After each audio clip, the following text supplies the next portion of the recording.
Election fund کی اس appeal کو دیکھا تو کافی دیر تک دیکھتا رہ گیا۔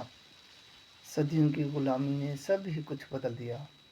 اقامت دین کی نویں تحریک کو جب مدینہ کی حکومت کے استحکام کے لیے جدوجہد اور جہاد کی مد میں فنڈز درکار ہوتے تھے تو صحابہ کرام گھر خالی کر دیتے۔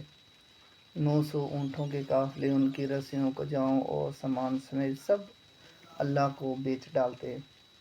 وہ جانتے تھے اسلام کی سیاسی عسکری قوت کے لیے وسائل کس قدر ضروری ہیں۔ مگر دور زوال! ایک مینار کے لیے 2 کروڑ روپے جمع ہو جاتے ہیں، مگر اقامت دین امت کے لیے ناپسندیدہ سیاسی کام بن چکا ہے۔ روایتی مذہب پسندوں نے معاشرے کی سوچ الٹ پلٹ دی ہے۔ سارے مذہبی لوگ غربت کو انصاف کے نظام کے بجائے محض انفاق کے بکریوں کے ذریعے ختم کرنے میں جٹ گئے ہیں۔